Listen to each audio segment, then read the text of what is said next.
Thailand gagawa ng history sa mundo ng pageantry? Pag-usapan natin. Kinoronahan na ng Thailand si Antonia Porcil ng Nakhon-Ratchasima bilang Miss Universe Thailand na magre-represent sa bansa sa next edition ng Miss Universe ngayong taon sa El Salvador. Sa kanyang natatanging ganda at maladyosang katawan at experience sa pageantry ay natalo nito ang iba pang mga kandidata.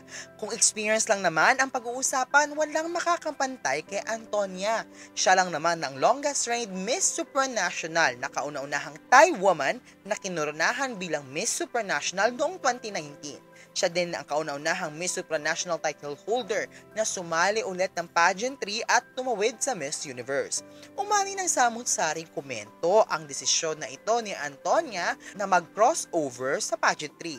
Ang iba ay nagsasabi na masyadong ganid si Antonia kasi nga title holder na siya, sasali pa siya ulit. Dahil din sa crossover decision ni Antonia, may ugong-ugong na naglabas ng bagong ruling ang Miss Supranational Organization na ipe-penalize ang mga former winners nito if sasali ulit sa iba pang mga pageant. Sa kabila ng mga chismis na ito, pinatunayan pa rin ni Antonia na nararapat siya sa corona. Mas lumutang ang kanyang ganda sa finals ng Miss Universe Thailand. Sa ganda ba naman ang production, the lighting na hindi madilim, the stage, the camera movements, the performance, parang nanalo na rin si Antonia sa Miss Universe mismo. Naimbitahan din at rumampa sa stage ng Miss Universe Thailand ang ating Miss Universe Philippines 2022 Celeste Cortesi bilang hurado. Grabe ka Thailand, lumilevel up production nyo every year. Ganun din ang mga girls na sumasali. Bukod sa maganda, matatalino pa.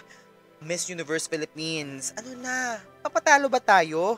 Uy, kung papala rin sa Miss Universe si Antonia, gagawa ng kasaysayan ang Thailand dahil si Antonia ang kauna-unahang pageant winner na may dalawang corona sa mga alpha pageants, Miss Supranational at Miss Universe.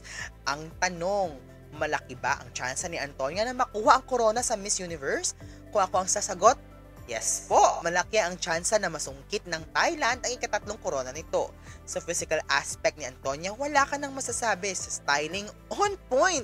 Ang pasarela, very queenly. Hindi gigil, sakto lang pang Miss Universe caliber. Sa communication skills, palaban din si Antonia. Hindi siya mananalo ng Supranational kung putyo-putyo siya.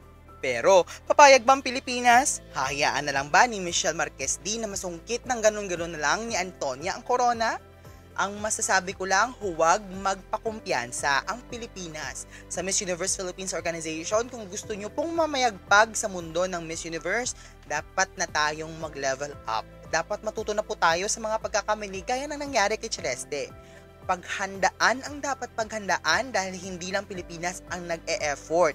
May iba pang mga bansa na binibigay ang 1,000% nila, makuha lang nila ang Mawad Crown. Masusungkit kaya ni Antonia ang corona o si Michelle Marquez diba ang hahadlang sa mga pangarap ng third crown ng Thailand? Comment naman sa comment section mga ka-nerves. Don't forget to like, comment, share, and of course, follow for more. For now, yun na muna. Ka-nerve!